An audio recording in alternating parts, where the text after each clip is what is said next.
Pierre Poilievre, it is so good to see you again. Thank you so much for joining us. Great to be with you. Merry Christmas. Yes, to you as well. You know, there has been so much noise in the news lately, and I really want to just kind of focus on, for lack of better words, the fundamentals of you, of the party, of the Canadians who feel so heard by you. We hear so much from the Liberals, from Mark Carney, about this dangerous, divided world, the hinge moment, a crisis, and all of these changing times. And I'm wondering, what is the difference, as far as you can see it, between what they're doing, which I would perhaps interpret as managing decline, and actually driving growth for Canadian citizens? Well, I think the big difference between his and my approach on, you're talking about just economics right now, is that he still believes in a command and control government run economy, and I believe in free enterprise. So his view is that there is a control room where there are all these brainy bureaucrats and politicians who turn knobs, push buttons, pull strings, pull levers to run the economy from the center. That is, of course, been proven to be an absolute disaster everywhere it's been tried. It always leads to impoverishment and corruption and a tiny group getting fabulously wealthy because they have their hands on those levers and they always use them for themselves. Versus my approach, which is a free enterprise economy where people get ahead through voluntary exchange, work for wages, product for payment, investment for interest, where consumers buy the things they want and then businesses have to fight like hell to win their sales. And that is the fundamental difference. So you look at his approach on resources, for example. He's keeping in place basically all of Trudeau's anti-development policies. C-69, the industrial carbon tax, and the list goes on. But then he's saying, I will give specialized exemptions for those terrible policies to businesses that convince me. I feel like that's a terrible sign to the business community as well. It is like, yeah, it's not removed. Well, now it basically says, look, your path to success is through political influence, not through productivity. Mm-hmm. And so the same thing is true with the provinces. Like, I'm glad that Smith forced him to back down on the production cap and the electricity regulations that would have bankrupted Alberta. But why not just get rid of those policies in the first place? Like, instead of giving an individual carve out, why not just say they're gone? Mm-hmm. And then businesses and provinces can unleash their productivity on their own. And the answer is because he wants everyone to have to go through him. If you want to build a pipeline or dig a mine, start a business, you have to go to Ottawa, kneel down before a bureaucrat, fill out some paperwork, win over the political support of the cabinet. I don't believe in that. I believe the government should get the hell out of the way and let the free enterprise system rock and roll. On that note, we've seen a pretty big shift when it comes to the way that mainstream media predominantly is trying to frame Mark Carney and how he is as a prime minister, especially in contrast to Justin Trudeau. We're hearing words like red Tory, or that he's more center, even center-right. I hear that so frequently on the airwaves. And I'm curious, you know, especially now, here we are, how many months in? It's been almost a year. What do you make of them kind of reframing it like that, when in reality, if you actually look at the tangible outcomes, what's changed? Like, nothing's really changed, but somehow now he's being reframed in a totally different... In some ways, he's actually further left than Trudeau. His deficit is way bigger. If you take the spending levels he inherited from Trudeau, he's added a net $90 billion above and beyond promised yet unrealized savings, and 2/3 of that new spending is day-to-day operations, not so-called investments. So just if you're talking about the size of the government, it's actually getting bigger under Carney than it was under Trudeau. People say, well, you should be happy he's taking your ideas.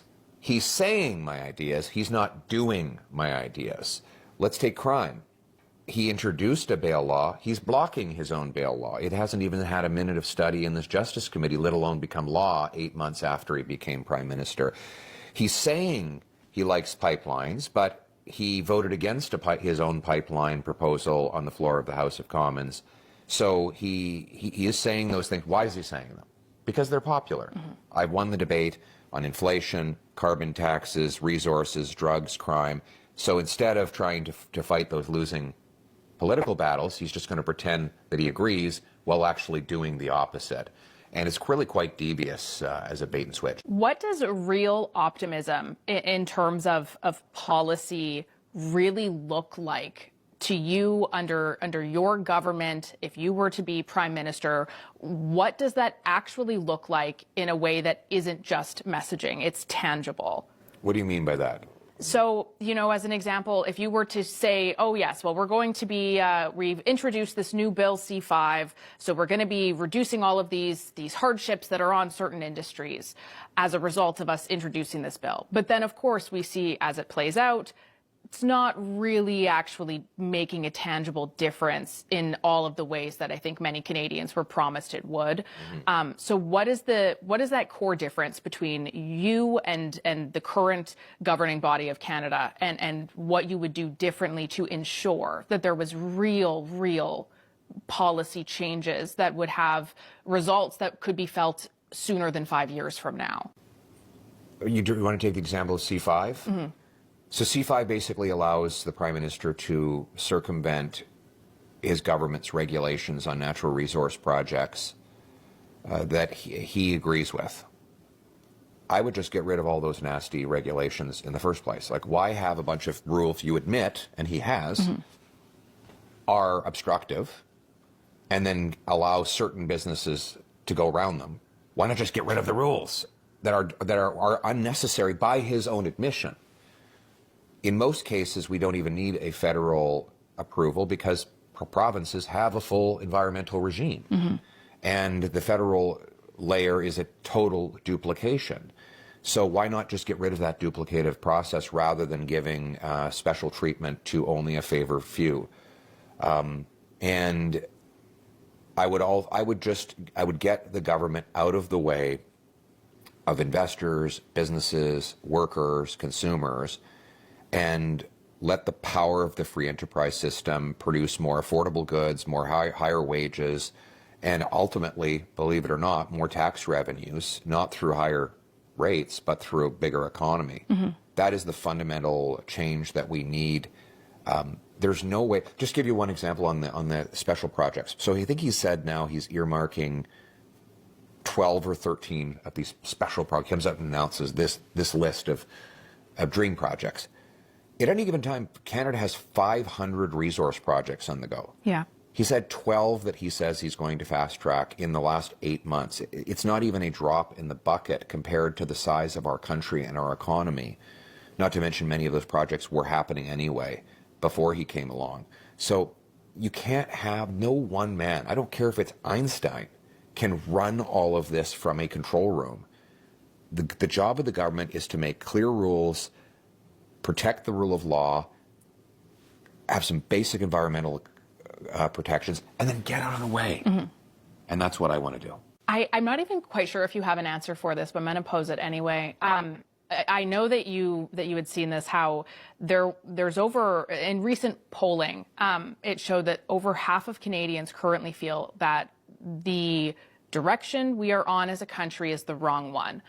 And I'm curious if you have had time to think about that perhaps a little bit more in depth, where you can kind of sit back and think, okay, we're in the wrong direction. We've been in the wrong direction for 10 years. Right.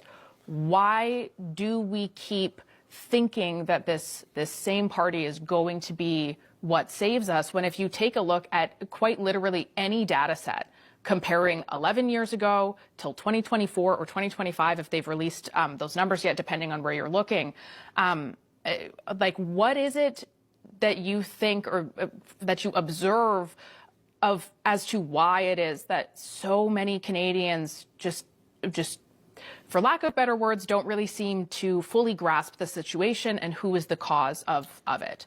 or what is the cause of it? The Liberals are very good at making excuses. Every day there's a new excuse, right? And, the food inflation comes out. The latest one they had was, there's something going on in Brazil. That's why food prices and are climate up. change. Yeah. Right. And, they blamed COVID for the inflation before. Well, if that were true, then why didn't prices fall after COVID was over? Because, of course, it wasn't COVID. It was government spending and deficits and money printing inflation. But they're very good at making excuses and assigning blame to other things that have nothing to do with the core problem. The second thing that I'm much more worried about, though, and this is the biggest risk to Canada right now as far as I'm concerned, is that the government and the Liberals will convince Canadians that things just can't get better. Not that things are good, but that they can't get better, but it's better just to stay the way they are because it could be worse. And so that we'll just muddle along. And that is the way the Liberals win the next election, is by convincing Canadians that there's no hope for anything better, that this is as good as it gets. My message is that the best is yet to come. And so hope is not just a touchy-feely word for me. It is actually partly my electoral strategy. It's to convince people to vote for something better, that you have the hope that you will actually own a home. You will actually have the food on your table that you want to eat, not just that your bank account will allow. That you will live in a safe neighborhood again. We have to be the party of hope if we want to win the next election and turn things around. It's really something to just kind of have that mapped out for you. Like, it's 2025, and we're in a position where there are Canadians who quite literally just can't get ahead no matter how hard they try. And to really think about that, like, that's terrifying. And worse, what you alluded to as well. I mean, I know Francois-Philippe Champagne recently had an interview where he pretty much just blamed everything. It's changing times. Oh, yeah. Oh, yeah, the world is changing. We're going into a new era. And it's really scary to hear that, because decline is... It's a choice. Yes, it's actually a choice, and the decline is so dramatic. Like, I was speaking to a young guy just 2 or 3 days ago in Laval, Quebec, and he said, my dad bought his house for $100,000 in the 90s, and now in my street, the same type of houses are going for $1 million. 10-fold increase in 3 decades. And he said, I have no idea what I'm going to do. And that is a result of government policies. Like, housing costs didn't just quadruple on their own. Mm-hmm. In fact, what's interesting is housing costs have not gone up since 1980. They haven't gone up. The value of our money has gone down. You do not have to live like this. We owe you better as a country, and you will have better. The problems we have are entirely inflicted by our government. And when we reverse those failures, you will be able to afford a home, afford good food, build a great life. So demand better, and you'll get better. Leaders obviously know that self-improvement is something that never ends. And it's been one hell of a year with a lot of really beautiful and amazing highs and connections amongst communities and other people who support you. But what are 3 of the biggest things that you've really learned over the last number of months in particular? Well, first of all, I think people know that I'm a fighter. I have to do a better job of making sure they know what and who I'm fighting for. I'm not just fighting Liberals for the fun of it. I'm fighting for, the girl I met, 25 years old, living with her folks, but still can't save any money because she has to buy her own groceries, and so she doesn't have any hope of saving up for a down payment. I'm fighting for the mom who is trying to get her kid addiction treatment before he dies of an overdose. I'm fighting for the abandoned veteran who is hanging on by a thread. I'm fighting for all of those people who've lost hope. So I need people to know why I fight more than anything. Because why is the most important question we have to answer. Mm-hmm. And how do you think How do you think that differs from your observation at this point in time, at least, to the Liberal government or Mark Carney and what their approach has been? Well, I think their approach has been to cause the problems for the people I just described. And I think their political approach will be to demoralize the population into thinking that they don't deserve anything better than this. And I think we have to restore the hope to this country that has been robbed of our youth over the last decade. And I think we have to be also a vigorous opposition. You know, people are always saying, the liberal establishment's always saying, you have to stop attacking, and I totally disagree with that. We have to hold the government to account for their failures, because people need to know where the blame rests in order to fix the problem. That almost kind of reminds me, it's a school of thought that I've had a lot when hearing all of the rhetoric around some of the news over the last few weeks. And I just keep asking myself, who does that serve? Yeah. Does that actually serve Canadian citizens? Are you actually informing them? Who does that serve? Because at the end of the day, there's so much noise, almost intentionally to distract you away from the very, very serious data that has come out, and all of the results that we have, for really a lot of inaction and a lot of fancy words. And I do know that there are so many Canadians who are feeling incredibly demoralized. Exactly as you said, it feels hopeless. Yeah. It feels impossible. There's nothing that we can do. It does not matter, because we're just stuck, and this is it. And it's really, really, really sad. Yeah, the Liberal establishment is trying to distract from the damage they've done, and they also want me out as leader, quite frankly, because they know that I'm going to put the common people back in charge of this country, the people who work hard, pay their taxes, and play by the rules. And that's the last thing that the Liberal establishment wants. So they're going to distract from the problems that they have caused. But this is going to be a country again where hardworking people, waitresses, welders, police officers, plumbers, are going to have homes they can own, food they can afford, streets that are safe, a country that's united, and that's the hopeful future that awaits.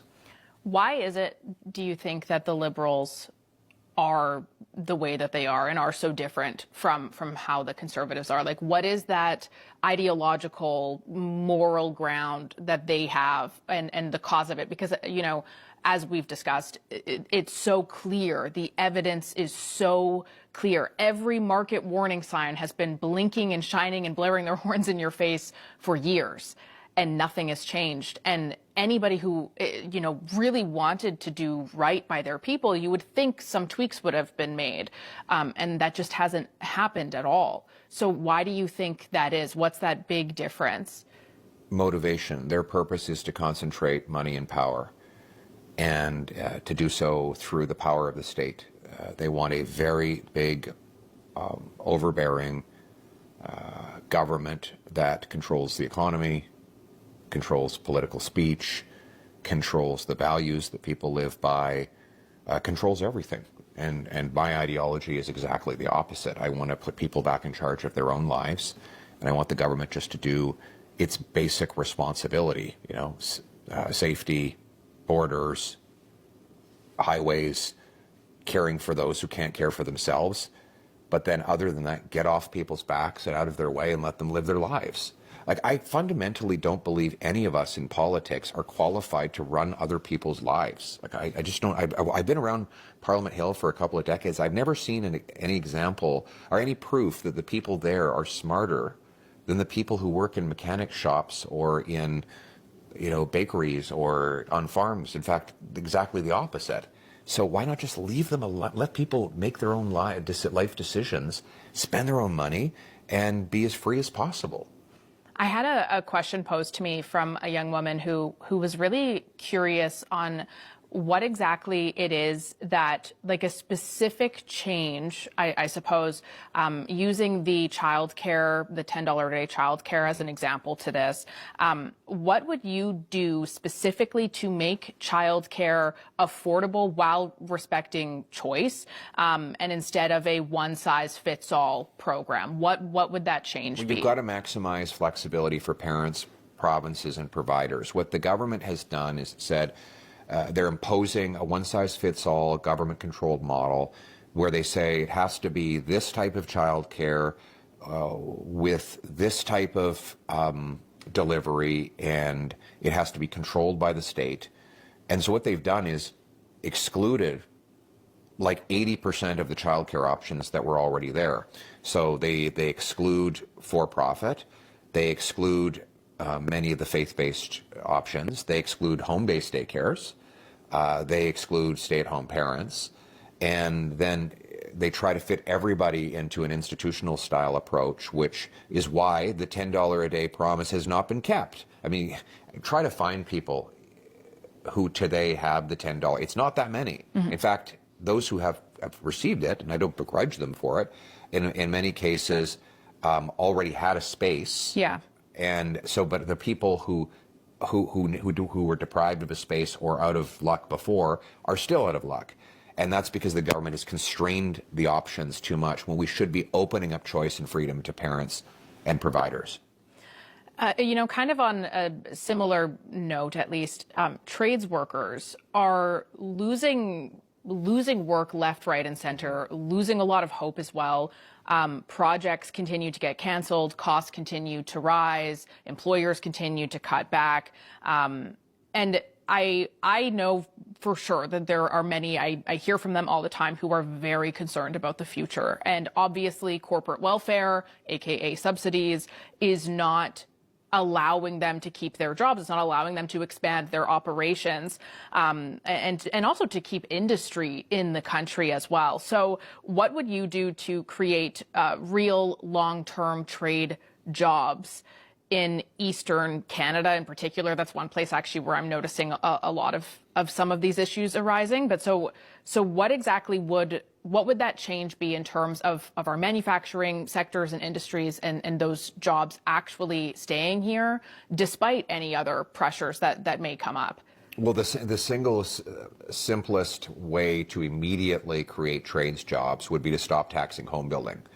And there's not a damn thing any foreign government can do about home building in Canada because it's not tariffed, right? Like, if the Americans can't tariff homes built in Mississauga because they're not exported. We had 90% of the supplies that go into homes are domestic. All of the land is obviously domestic, and almost all of the labor is domestic. So you have like a homegrown, tariff-proof industry that is falling off a cliff, particularly in Toronto and Vancouver right now. Why? Because the taxes on home building are so high. We're in Ontario right now. 30% of a new home in Ontario is just taxes.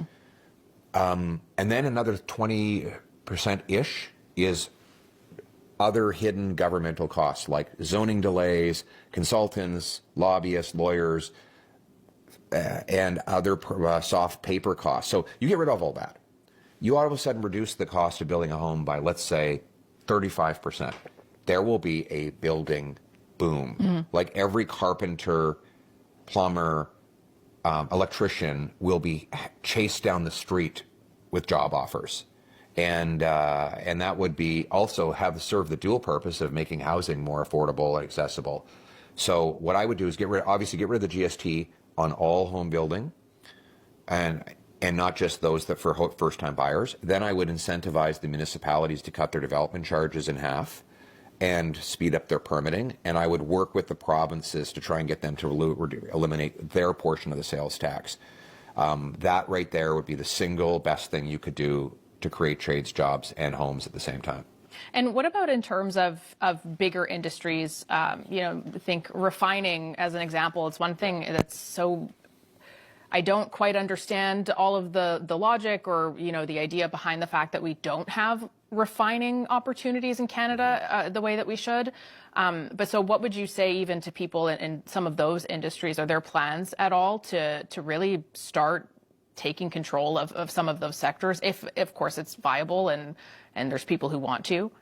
Again, I think the reason why so much of our resources are refined south of the border is just because there's faster permits and lower taxes. So the industrial carbon tax is a tax on refineries. So let me ask you, if you're in the refinery business and you can take Canadian oil and refine it in the United States without a carbon tax, or you can refine it in Alberta where the feds are imposing a carbon tax, which would you choose?